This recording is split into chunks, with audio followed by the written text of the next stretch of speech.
ആര്യൻ രചന അളകനന്ദാളിച്ചു. അവതരണം ഷാഹുൽ മലയിൽ. എഡിറ്റിംഗ് ഷെരീജ് പൂനൂർ. നിർമ്മാണം PNR ക്രിയേഷൻസ്.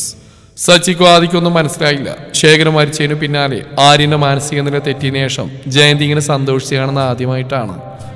ജയന്തിയുടെ സംസാരം കേട്ട് ഹാളിരുന്നവരുടെ എല്ലാ മിഴികൾ അവരിലേക്ക് നീണ്ടു. ആകാശം അപ്പുവാരം മൈൻഡ് ചെയ്തില്ല. പക്ഷേ കൃഷ്ണയുടെയും ശിവയുടെയും അഫ്സലിന്റെയും കണ്ണുകളിൽ പക ഒരു കാട്ടുതീ പോലെ ആളി കത്തുന്നുണ്ടായിരുന്നു. ഒരു ചിരിയോടെ നിൽക്കുന്ന ആദ്യം കണ്ടതും ആഫിക്ക് അവനെ ഒറ്റയടിക്ക് കൊല്ലാനാണ് തോന്നിയത്. തന്റെ പെണ്ണിന്റെ ചതഞ്ഞറിഞ്ഞ പോലെയുള്ള മുഖം ഓർമ്മ വന്നും അവൻ കടപ്പല്ലിൽ ഞെരിച്ചമർത്തി. എന്താ ജയന്തി, എന്തിനാ നീ ഞങ്ങൾ വിളിച്ചിങ്ങോട്ട് വരാൻ? എല്ലാവരും ഉണ്ടല്ലോ, എന്തെങ്കിലും വിശേഷമുണ്ടോ? സച്ചി സംശയമൊതുക്കി ചോദിച്ചു. നല്ലൊരു വിശേഷം തന്നെയുണ്ട്, എല്ലാവർക്കും സന്തോഷം തരുന്ന ഒന്ന്. നിറച്ചിരിയോട് അവർ പറഞ്ഞു. മനസ്സിലായില്ല, എന്താണ് തെളിച്ചു പറയടുത്തി? രേവതി അക്ഷമയോട് ചോദിച്ചു. അതൊക്കെ പറയാനുള്ളതല്ല, നേരിട്ട് കാണാനുള്ള. അതിനല്ലേ എല്ലാവരും ഞാൻ വിളിച്ച്. വാ ഇരിക്കും നിങ്ങൾ. ജയന്തി പറഞ്ഞൊന്നും മനസ്സിലാവാതെ സച്ചിയും ആദിയും രേവതിയും പരസ്പരം ഒന്ന് നോക്കി. ശേഷം ആളിലെ സോഫയിൽ പോയിരുന്നു. പലരുടെയും നോട്ടത്തിലുള്ള പന്തികേട് ഇടയ്ക്കൊക്കെ സച്ചി ശ്രദ്ധിക്കുന്നുണ്ടായിരുന്നു. പക്ഷേ താൻ ശ്രദ്ധിക്കുന്നുണ്ടെന്ന് കാണുമ്പോൾ അവരുടെ ഭാവം മാറുന്നു. അച്ഛാ, ആ ആര്യനെ അവന്റെ പെണ്ണിനെ ഇവിടെ കാണുന്നില്ലല്ലോ. ആദി ചുറ്റും നോക്കി പറയുകയാണ് സച്ചി അത് ഓർത്ത്. ശരിയാണ്, അവനെ ആ പെണ്ണിനെ എവിടെയെങ്കിലും കാണുന്നേ ഇല്ല. ജയന്തി ശിവയെ എല്ലാവർക്കും കുടിക്കാൻ ജ്യൂസ് കൊണ്ട് നൽകി. ഇടയ്ക്കെപ്പോഴോ കൃഷ്ണയുടെ മിഴികൾ അപ്പുവിലേക്ക് പാറി വീണുകൊണ്ടേയിരുന്നു. പക്ഷെ അറിയാതെ പോലും ഒരു നോട്ട് അവളിൽ തിരികെ ഉണ്ടായില്ല. വല്ലാത്തൊരു വീർപ്പുമുട്ടലോടെയായിരുന്നു അപർണ അവിടെ ഇരുന്നത്. കൃഷ്ണജിത്തിന്റെ സാന്നിധ്യം അന്ന് ആദ്യമായി അവൾ അസ്വസ്ഥയാക്കി. അവൻ നോക്കുന്നൊന്നും അവൾ അറിയുന്നേയില്ലായിരുന്നു. അവനെ ഒരു തവണ പോലും നോക്കാനുള്ള ധൈര്യം സത്യത്തിൽ അവൾക്ക് ഇല്ലായിരുന്നു. താൻ ഇതിനോടകം കൈവരിച്ച തന്റെ മനോധൈര്യം ഒരുപക്ഷെ അവന്റെ മുഖം കണ്ടാൽ ചോർന്നു പോകുമോ എന്നവൾ നന്നേ ഭയപ്പെട്ടു. അവളിലെ മാറ്റം തിരിച്ചറിഞ്ഞതും അന്ന് ആദ്യമായി അവന്റെ ഹൃദയം അവൾക്കായി നൊമ്പരപ്പെട്ടു. ഒന്ന് അടുത്ത് വിളിച്ച് സംസാരിക്കാനും ആ മനസ്സിലെ പരിഭവങ്ങൾ ചോദിച്ചറിയാനും അവന്റെ മനസ്സ് അതിയായി ആഗ്രഹിച്ചു. വാ മക്കളെ. ജയന്തിയുടെ ശബ്ദമാണ് എല്ലാവരെയും ബോധത്തിലേക്ക് കൊണ്ടുവന്നു. സ്റ്റെയറിന് മുകളിലേക്ക് നോക്കി ജയന്തി പറയുന്നിട്ട് താഴെയിരുന്നവരുടെ മിഴികൾ അങ്ങോട്ട് പാഞ്ഞു. എന്തു തന്നെയായാലും തങ്ങൾക്ക് ആപത്തായ എന്തോന്ന് സംഭവിക്കാൻ പോകുന്ന പോലെ സച്ചിയുടെ മനസ്സ് വ്യാകുലപ്പെട്ടു. സച്ചിയുടെ മുഖത്തെ പരിഭ്രമം കണ്ട് അഫ്സലും കൃഷ്ണയും പരസ്പരം നോക്കിയൊന്ന് പുഞ്ചിരിച്ചു. ഏവരുടെയും മിഴികൾ ആകാംക്ഷയോടെ ആ വീടിന്റെ ഒരു ഭാഗത്തേക്ക് നീണ്ടു. തന്റെ പാതിയുടെ കൈ പിടിച്ചുകൊണ്ട് തേജസ്സോടെ പ്രൗഢിയോടെ കണ്ണുകളിൽ അവർക്ക് മാത്രം മനസ്സിലാവുന്ന പകയുടെ കനലുകൾ ഒളിപ്പിച്ച് തങ്ങൾക്ക് നേരെ നടന്നു വരുന്ന ആര്യൻ. കൗസ്തുഭത്തിലെ ഏവരുടെയും പ്രിയങ്കരനായ ആര്യൻ ചന്ദ്രശേഖർ. സച്ചിയുടെയും രേവതിയുടെയും ആദിയുടെയും മുഖം ആ കാഴ്ച കണ്ട് വിളറി വെളുത്തുപോയി. അവന്റെ വേഷവും മുഖത്തെ പൗരുഷവും ആ കണ്ണുകളിലെ ഭാവം മാത്രം മതിയായിരുന്നു ഇതാ പഴയ ആര്യനാണെന്ന് അവൻ അടുത്തറിയുന്നവർക്ക് മനസ്സിലാവാൻ. എല്ലാവരെയും നോക്കിയൊരു ചെറുപുഞ്ചിരിയോടെ ഹാളിന്റെ നടുഭാഗത്തുള്ള വലിയ സോഫയിൽ ആര്യൻ വന്നിരുന്നു. ആ പഴയ പ്രൗഢിയോടെ അവനരികിലായി അവന്റെ ശക്തിയായി നിഹയും. പാർവതി പരമേശ്വരന്മാരെ പോലെ അത്രമാത്രം ചൈതന്യമുണ്ടായിരുന്നു ആ കാഴ്ചക്ക്. അതുകൊണ്ട് ജയന്തിയുടെ കണ്ണുകൾ ഒരു വേള നിറഞ്ഞു. ശിവയും അപ്പുവാക്കവും ശ്വാസം പോലും എടുക്കാൻ പറ്റാത്ത പോലെ നിന്നുപോയി. സത്യമോ മിഥ്യയോ എന്നറിയാതെ അവർ അമ്പരന്നു. യാഥാർത്ഥ്യമാണെന്ന് മനസ്സിലായതും അവരുടെ എല്ലാ മുഖത്ത് അത്ഭുതം നിറഞ്ഞ ചിരി വിടർന്നു.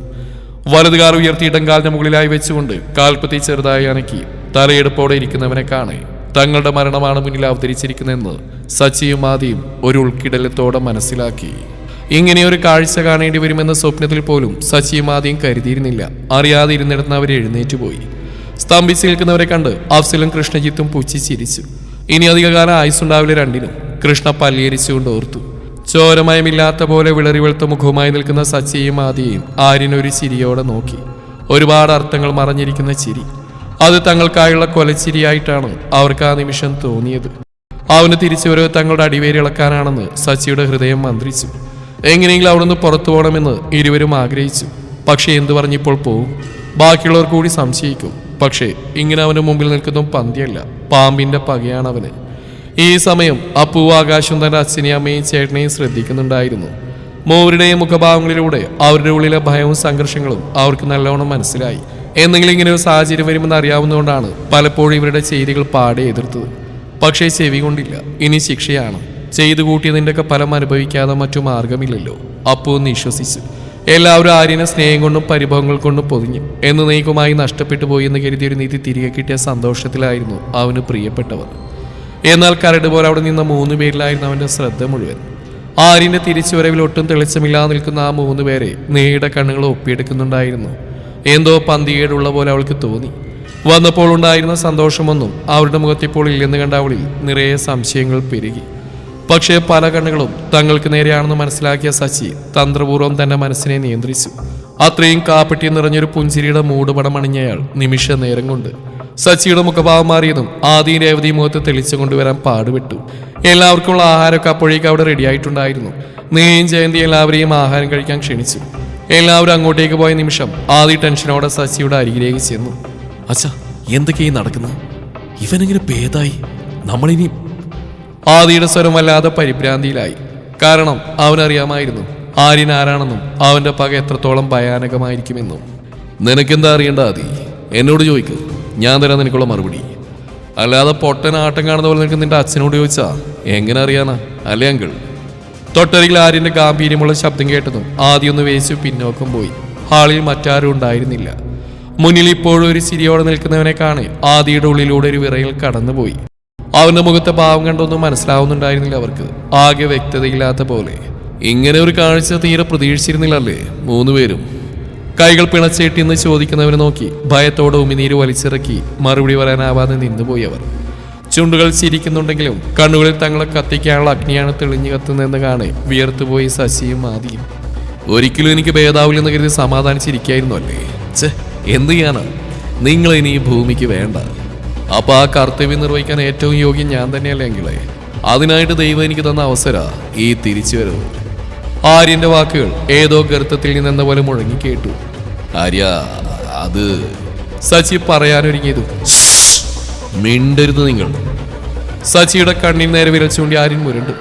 ആ നിമിഷം അന്നോളം അവർ കണ്ടിട്ടില്ലാത്ത ഭാവമായിരുന്നു ആര്യനിൽ. ഒന്നാകെ ചുട്ടുകരിക്കാൻ പാകത്തിൽ പരമശിവൻ തൃക്കണ്ണ് തുറന്ന പോലെ.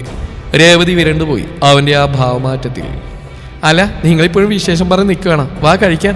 ജയന്തി അങ്ങോട്ടേക്ക് വന്നു. ആര്യം പെട്ടെന്നതിനൊരു ചിരി മുഖത്തണിഞ്ഞു.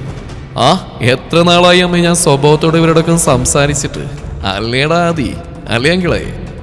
ആദിയുടെ തോളിൽ ശക്തമായി കൈയമർത്തിക്കൊണ്ട് ആര്യൻ ചിരിയോടെ ജയന്തിയെ നോക്കി. അവന്റെ കൈ പതിഞ്ഞിടം പറഞ്ഞു പോകും പോലെ വേദനിച്ചു ആദിക്ക്. അവനിൽ നിന്നൊരു ശബ്ദമുയർന്നു പോയി. എന്നാ കഴിക്കാം. ജയന്തി വിളിച്ചതും ആര്യൻ അവരെ ഇരുത്തി നോക്കി. വാ, ഭക്ഷണം കഴിക്കാം. നമുക്കിനി ഒരുപാട് കണക്കുകളൊക്കെ തീർക്കാനുള്ളതല്ലേ? അർത്ഥം വെച്ചുള്ള സംസാരത്തിനൊപ്പം ആര്യന്റെ മുഖം നിമിഷ നേരം കൊണ്ട് ഇരുണ്ടു. പകയൊളിപ്പിച്ച ഏതോ ഒരു വന്യമൃഗത്തെ അനുസ്മരിപ്പിക്കും വിധം ക്രൂരമായി തീർന്നു അവന്റെ മുഖം. ആഹാരത്തിന് മുമ്പിൽ ഇരിക്കുമ്പോഴും സച്ചിയുടെ ആദിയുടെ മനസ്സ് കലങ്ങി മറിഞ്ഞുകൊണ്ടിരുന്നു. ആര്യൻ ഇങ്ങനെയൊരു മാറ്റം പെട്ടെന്നുണ്ടാവുമെന്ന് ഒരിക്കൽ പോലും വിചാരിച്ചതല്ല. അവന്റെ അസുഖം ഒരിക്കലും ഭേദമാവുന്നതാണെന്ന് സ്വപ്നത്തിൽ പോലും കരുതിയതുമില്ല. അതുകൊണ്ട് തന്നെ പിന്നിൽ നിന്ന് അപ്രതീക്ഷിതമായ അടികിട്ടിയ പോലെ ആയിപ്പോയി അവർക്ക്. ഇനി എന്ത് ചെയ്യണമെന്നറിയാതെ മനസ്സാകെ ശൂന്യമായിരിക്കുന്നു. മരണം മുന്നിൽ വന്ന് പല്ലിണിച്ച് കാട്ടും പോലെ ഭയാനകമായിരുന്നു മൂവർക്കും ആ നിമിഷങ്ങൾ. ഒരു വറ്റുപോലും ഇറക്കാൻ കഴിയാതെ ശ്വാസം വിലങ്ങിയ പോലെ ഇരിക്കുകയാണ് സച്ചിയും ആദിയും രേവതിയും. കൃഷ്ണയും അഫ്സലും ആര്യനും ശിവയുമൊക്കെ ആ കാഴ്ച കൺകുളിർക്കെ കാണുകയായിരുന്നു. അച്ഛൻ്റെയും മകൻ്റെയും ഭയന്നുള്ള ഇരിപ്പും ടെൻഷനും അവരിൽ വല്ലാത്തൊരു ആനന്ദമുളവാക്കി. മുന്നിൽ തങ്ങളെ നോക്കിയിരിക്കുന്ന പീറപ്പിള്ളയുടെ മുഖത്തെ പൂച്ചച്ചിരി കണ്ട് സച്ചിയിൽ വല്ലാതെ ദേഷ്യം നിറഞ്ഞു. ഒന്നാകെ എല്ലാത്തിനെയും നശിപ്പിക്കാനാണ് അയാൾക്ക് തോന്നിയത്. എങ്കിലും ഒന്നും പുറത്തു കാട്ടാതെ അയാൾ സംയമനം പാലിച്ചിരുന്നു. രക്ഷപ്പെടണം എങ്ങനെയെങ്കിലും. ഇവന്റെ കൈകൊണ്ട് ചാവാൻ തന്നെ കിട്ടില്ല. അത്ര നിസ്സാരക്കാരനല്ല അവനെന്നറിയാം. എങ്കിലും ഒരിക്കൽ താൻ എത്ര ലാഘവത്തോടെ മാനസികമായി തളർത്തി കളഞ്ഞവനാ. ഇനിയും തന്നെ കൊണ്ട് പറ്റും. പക്ഷേ ഇനി അങ്ങനെ ഒരു അബദ്ധം പറ്റില്ല. കൊന്നുകളയും. എന്നേക്കുമായി ഈ ഭൂമിയിൽ നിന്ന് ഇവനെ ഇവന്റെ പ്രിയപ്പെട്ടവരെ ഇല്ലാതാക്കും. സച്ചി മനസ്സിൽ ഉറപ്പിക്കുകയായിരുന്നു. എന്നെ അങ്ങ് തീർത്തുകളയാനുള്ള പദ്ധതി ആലോചിക്കുകയായിരിക്കും അല്ലേ അങ്കിളെ? കടപ്പല്ലി ഞെരിച്ചുകൊണ്ട് പുറത്തേക്ക് ഇറങ്ങിയ സച്ചിയെ പിന്തുടർന്നു ആര്യൻ. ഡാ, നീ അങ്ങ് വലിയ ആള് കളിക്കല്ലേ? ഒരിക്കലും നിസ്സാരനായി ഞങ്ങളുടെ കാൽച്ചൂട്ടിൽ കിടന്നവനാ നീ. അന്ന് നിന്നെ നിഷ്പ്രയാസിനെ കൊന്നുകളയാവുന്നേ ഉണ്ടായിരുന്നുള്ളൂ. ഈ ഭൂമിയിൽ ഒരു കുഞ്ഞു പോലും അതറിയില്ലായിരുന്നു. അന്ന് ഞങ്ങളുടെ ഔദാര്യം കൊണ്ട് കിട്ടിയ ജീവനാ നിന്റെ. അതില്ലാതാക്ക ഇപ്പോഴും എനിക്ക് നിസ്സാരമായിട്ട് പറ്റും. നീ നോക്കിക്കോ ആര്യ.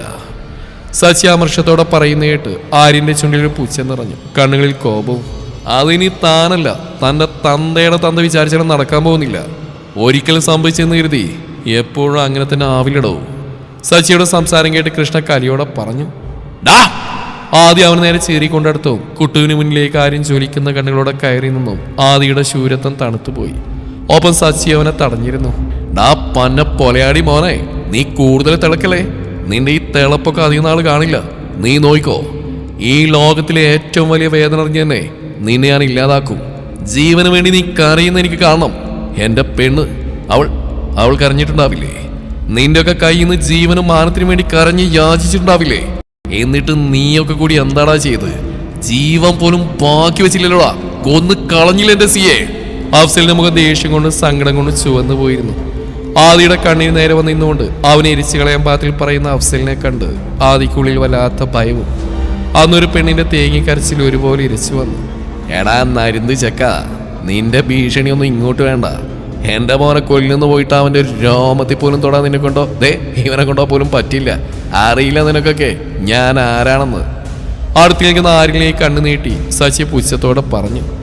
താൻ പറഞ്ഞു ശരിയാ, തന്റെ ഔദാര്യം തന്നെയാ എന്റെ ജീവൻ. എന്തുകൊണ്ടാണോ എന്റെ അച്ഛനെയും ചെറിയച്ഛനെയും ഒരു പാവം പെണ്ണിനെയും കൂടി നീയൊക്കെ ഇല്ലാതാക്കിയപ്പോ ഒന്നും ചെയ്യാൻ പറ്റാൻ നിസ്സാരനായി പോയി ഞാൻ. കാരണം കൂടെ നിന്ന് അത്രയും നാളെ ചതി കാണിച്ച സ്വന്തം രക്തത്തെ തിരിച്ചറിയാൻ എനിക്ക് പറ്റിയില്ലെന്ന്. പക്ഷേ സച്ചിദാനന്ദ ഇന്ന് അങ്ങനെയല്ല. തന്നെ പോലൊരു ഭൂലോക ചെറ്റ വേറെ ഈ ഭൂമിയിൽ നിന്ന് എനിക്കിപ്പം നന്നായിട്ട് അറിയാം. തന്റെ ജയത്തിന് വേണ്ടി താൻ എന്തൊക്കെ തരം താണ കളികൾ കളിക്കുന്നും എനിക്കിപ്പോ വ്യക്തമായിട്ട് അറിയാം. അതുകൊണ്ട് തന്നെയാ ഇങ്ങനെ ഒരു തുറന്ന പോരാട്ടത്തിന് ആരും മുൻകൈയെടുത്ത് തന്നെ. അതുകൊണ്ട് കൂടുതൽ ഇവിടെ കിടന്ന് ഭീഷണിപ്പെടുത്താതെ ഇറങ്ങി പോടോ, ആരും കോപത്തോടെ പറഞ്ഞു. ശശിയുടെ മുഖമീരുണ്ടു. അപമാനം കൊണ്ട് അയാൾക്ക് സമനില തെറ്റും പോലെ തോന്നി. ആര്യ നേരെ കൈ ചൂണ്ടി വിരൽ വിറപ്പിച്ചു, ഒരു താക്കീതെന്ന പോലെ. കൂടുതൽ ഷോ ഇറക്കാതെ ഇറങ്ങി പോടോ, ഇനി മൂന്നിനെയും മേലാൽ ഈ പടിക്കപ്പുറം കണ്ടുപോരുത്. ആര്യൻ ശബ്ദം കടുപ്പിച്ച് പറഞ്ഞു. അവന് നോക്കി അതിയായ ദേഷ്യത്തിൽ ശശിയും ആദി രേവതിയോട് ഇറങ്ങി. ശശി പകയോടെ ഇടയ്ക്കിടെ പിന്തിരിഞ്ഞു നോക്കുന്നു. പടിവാക്കിൽ നെഞ്ചിന് കുറുകെ കൈകൾ പിണച്ചു കെട്ടി തലയെടുപ്പോടെ നിന്നുകൊണ്ട് ആര്യൻ നോക്കി കാണുന്നുണ്ടായിരുന്നു. ആ നിമിഷം ഇരുവരും മനസ്സിൽ പുതിയ പദ്ധതികൾ മെനഞ്ഞെടുക്കുകയായിരുന്നു. ഫോണിൽ നോക്കി ഇടനാഴിലൂടെ നടക്കുകയായിരുന്ന അപ്പു പൊടുതിനെ എവിടെയോ ചെന്നിടിച്ചു. കണ്ണുകളുയർത്തി നോക്കാതെ തന്നെ മുന്നിൽ നിൽക്കുന്ന ആരാണെന്ന് അപ്പുവിന് മനസ്സിലായി കഴിഞ്ഞിരുന്നു. ആ പെർഫ്യൂമും വിയർപ്പും കലർന്ന ഗന്ധം അവൾക്കൊരിക്കൽ അത്രത്തോളം പ്രിയപ്പെട്ടതായിരുന്നല്ലോ. നെഞ്ചൊന്നും ഇടിച്ചുപോയി. നെറ്റിയൊന്ന് തടവി തലയുയർത്തി നോക്കിയപ്പോൾ തന്റെ മുഖത്തേക്ക് തന്നെ കണ്ണുകൾ തട്ടി നിൽക്കുന്ന കൃഷ്ണജിത്ത്, അവളുടെ കൃഷ്ണ. ചൊടികളിൽ പണ്ട് തന്നെ കാണുമ്പോഴുള്ള സ്ഥിരം പുച്ഛമോ വെറുപ്പോ ഇന്നില്ല. പകരം ഒരു കുഞ്ഞു ചിരിയുണ്ട്, തന്നെയൊന്ന് മോഹിപ്പിച്ചിട്ടുള്ള ആ പുഞ്ചിരി. ഒരു നിമിഷം താൻ ആ പഴയ അപ്പുവായി പോയി എന്ന് അവൾക്ക് തോന്നി. ഇഷ്ടം പറഞ്ഞ് പിന്നാലെ നാണം കെട്ട് നടന്ന ആ പഴയ അപർണ. അത് ഓർമ്മ വന്നും അവനോടൊരു സോറി പറഞ്ഞ് തീർത്തും കുട്ടിവിനെ അവഗണിച്ചുകൊണ്ട് മറികടന്നു പോയി അവൾ. അവളുടെ ആ പെരുമാറ്റത്തിൽ നിന്ന് അമ്പരന്ന് പോയെങ്കിലും പൊടുന്നതിന് അവൻ ആ കയ്യിൽ പിടിച്ചു വലിച്ച് അവളെ തന്നെ മുന്നിലേക്ക് തന്നെ വീണ്ടും കൊണ്ട് നിർത്തി. അപ്പൊരു ഞെട്ടലോടെ അവൻ പിടിച്ചിരിക്കുന്ന തന്റെ കയ്യിലേക്കും അവന്റെ മുഖത്തേക്കും മാറി മാറി നോക്കി. തിളക്കം നിറഞ്ഞ കണ്ണുകളോടെ തന്നെ നോക്കുന്നവന്റെ ഉള്ളിൽ എന്താണെന്ന് അപ്പുവിന് മനസ്സിലായതേയില്ല. ഇന്ന് വരെ ഇങ്ങനൊരു ഭാവം തന്നോട് അവനിൽ കണ്ടിട്ടുമില്ല. എന്നും വെറുപ്പും വിദ്വേഷവും മാത്രം കണ്ട് ശീലിച്ച ആ പെണ്ണിന് ഇതൊരു അത്ഭുതം ഉളവാക്കുന്നതായിരുന്നു. തന്റെ കൈപ്പിടിയിൽ കിടന്ന് പിടച്ചവളെ ഭിത്തിയിലേക്ക് ചേർത്ത് നിർത്തി കൃഷ്ണ. ശേഷം ആ കണ്ണുകളിലേക്ക് നോക്കിയൊന്ന് പുഞ്ചിരിച്ചു. അവൾ കാണാനേറെ കൊതിച്ച ചിരി, മനമയക്കുന്ന ഒരു തരം പുഞ്ചിരി. ഓരോ തവണ മനസ്സിനവളിൽ നിന്നും കൈപ്പിടിയിൽ ഒതുക്കാൻ ശ്രമിച്ചുകൊണ്ടിരുന്നവൾക്ക് ആ ചിരിയിൽ താൻ പരാജയപ്പെട്ടു പോവുകയാണോ എന്ന് പേടി തോന്നി. എങ്കിലും ഇത്ര നാൾ അനുഭവിച്ച വേദനകളും സങ്കടങ്ങളും ആകാശിന് കൊടുത്ത വാക്കും ഓർമ്മ വന്നു. അവൾ കൃഷ്ണയെ അവന്റെ നെഞ്ചിൽ കൈവച്ച് പിന്നിലേക്ക് തള്ളി. അവനെ തള്ളി മാറ്റാനുള്ള ശക്തിയൊന്നും അവളുടെ ആ നീണ്ടു വെളുത്തുമെലിഞ്ഞ കരങ്ങൾക്കുണ്ടായിരുന്നില്ല. ഒരു കുസൃതി ചിരിയോട് അവൻ ആ കൈകളിൽ ഒരുപോലെ കൂട്ടിപ്പിടിച്ചു. എന്താ വേണ്ടേ? കയ്യിന്ന് വിട് കൃഷ്ണ, ഞാൻ പോവട്ടെ. അവളുടെ കണ്ണുകൾ അവനെ ഒഴിച്ച് ചുറ്റുമുള്ളതിലൊക്കെ പരിഭ്രമത്തോടെ അലഞ്ഞു. ഇപ്പൊ പോകണ്ട, ഇവിടെ നിൽക്ക് എൻ്റെ അടുത്ത്. ഇങ്ങനെ നേർമയോടെ അവളോട് അത്രയും അടുത്ത് നിന്നുണ്ടാവും പറയുന്നവൾക്ക് ഹൃദയം ഇപ്പോൾ പൊട്ടിത്തെറിച്ചു പോകുമെന്ന് പോലും അപ്പുവിന് തോന്നി. അവന് നിശ്വാസം മുഖത്ത് തട്ടി തെറിച്ചു. എന്തിനാ എന്നോട് ഇങ്ങനെ? ഇനിയും വേദനിക്കാൻ വയ്യ എനിക്ക്, പ്ലീസ് വിട്. അവൾക്ക് അതിയായ സങ്കടം തോന്നി, എന്തിനെന്നറിയാതെ. തൊണ്ടയിൽ കുരുങ്ങി ശ്വാസം മുട്ടിക്കും പോലെ ഒരു ഗദ്ഗതം വന്ന് നിറഞ്ഞു. വാക്കുകൾ പൂർത്തിയാക്കാനാവാത്ത പോലെ ഇടറിക്കൊണ്ടിരുന്നു. ആ പീലി നിറഞ്ഞ കണ്ണുകൾ സജലമായതും ചുണ്ടുകൾ വിറകൊള്ളുന്ന കണ്ടതും കൃഷ്ണ വല്ലാതെയായി. അവളെ കരയിപ്പിക്കാനോ വിഷമിപ്പിക്കാനോ വേണ്ടി ആയിരുന്നില്ല അവനിങ്ങനെ ചെയ്ത്. കൈകളായതിനൊപ്പം അവൻ അകന്നു മാറി. പക്ഷെ അവൾക്ക് പോവാൻ പാകത്തിനുള്ള സ്ഥലവും അവൻ നൽകിയതുമില്ല. ഒരുപാട് തവണ അവളുടെ കണ്ണുകൾ നിറച്ചിട്ടുണ്ട്, വിഷമിപ്പിച്ചിട്ടുണ്ട്. ഇഷ്ടം പറഞ്ഞ് പിന്നാലെ നടന്നപ്പോഴൊക്കെ ആട്ടി പായിച്ചിട്ടുണ്ട്. അന്നൊക്കെ കരഞ്ഞുകൊണ്ട് പോകുന്നവളെയൊന്നും ഗവനിച്ചിട്ടേയില്ല. കാരണം വെറുപ്പായിരുന്നു. അവളുടെ തന്തയോടും ആ വീട്ടുകാരോടും മുഴുവൻ എന്തിനോ ദേഷ്യമായിരുന്നു. ഈ സങ്കടവും കണ്ണുനീരൊക്കെ അവളുടെ അഭിനയമാണെന്നാണെന്ന് കരുതിയത്. അതുകൊണ്ട് തന്നെ തൻ്റെ മുമ്പിൽ നിന്ന് അവൾ കണ്ണുകൾ നിറച്ചപ്പോഴൊക്കെ പുച്ഛം മാത്രമായിരുന്നു ഉള്ളിൽ. പക്ഷെ ഇന്ന് ഈ നിമിഷമല്ല. തൻ്റെ ജീവൻ നഷ്ടപ്പെടുമെന്ന് തോന്നിയ നിമിഷം അന്ന് അവൾ അലമുറിയിട്ട് കരഞ്ഞത്. അന്ന് മനസ്സിലാക്കിയതാണ് അവൾക്ക് തന്നോടുള്ള സ്നേഹം എത്രത്തോളമാണെന്നുള്ളത്. ആ കണ്ണുനീരുള്ള നീര്, തനിക്ക് വേണ്ടി അപേക്ഷയോടെ ആരുടെയൊക്കെയോ കാൽ വീണ് കേണ കരഞ്ഞു വീങ്ങിയ മുഖം, പിന്നെ അന്ന് വീട്ടിൽ വന്ന ദിവസം തന്റെ നെറ്റിയിൽ ചുംബിച്ചപ്പോൾ ഒഴുകിയിറങ്ങിയ മിഴിനീര് അത് തന്നെ നെഞ്ചിനെയാണ് പൊള്ളിച്ചത്. ഇന്നിതാ ഇപ്പോഴും. നീ വല്ലാതെ മാറിപ്പോയി അപർണ. എന്തിനാ നീ എന്നെ പേടിക്കുന്നത്? ഇങ്ങനെ കണ്ണു നിറയ്ക്കുന്ന എന്തിനാ? കൃഷ്ണ അലിവോടെ അതിലുമധികം സ്നേഹത്തോടെ ചോദിക്കുന്ന കേട്ട് അപ്പുവിലൊരു തിരളക്കം തന്നെ ഉണ്ടായി. വേണ്ട കൃഷ്ണ, നീ ഇങ്ങനെ എന്നോട് സംസാരിക്കില്ലേ. എനിക്കിപ്പോ പേടിയാ. എനിക്കിനി സങ്കടപ്പെടാനോ വേദനിക്കാനോ വയ്യ. അത്രമാത്രം തളർന്നു പോയിട്ടുണ്ട് ഞാൻ എൻ്റെ മനസ്സുകൊണ്ട്. കണ്ണുകൾ അമർത്തി തുടച്ചുകൊണ്ട് പറയുന്നവളെ വിശ്വാസം വരാത്ത പോലെ നോക്കിപ്പോയി അവൻ. നീ എന്താ പറഞ്ഞു വരുന്ന അപർണ? എനിക്കിപ്പോൾ അറിയാടി നീ എന്നെ എത്രമാത്രമാണ് സ്നേഹിച്ചെന്ന്. എനിക്കിപ്പോൾ മനസ്സിലായിട്ടുണ്ട്. എനിക്കും നിന്നെ. വേണ്ട കൃഷ്ണ, ദയവിധി നീയൊന്നും പറയണ്ട. എനിക്കിപ്പോൾ അന്ന് കേൾക്കാനും താല്പര്യമില്ല.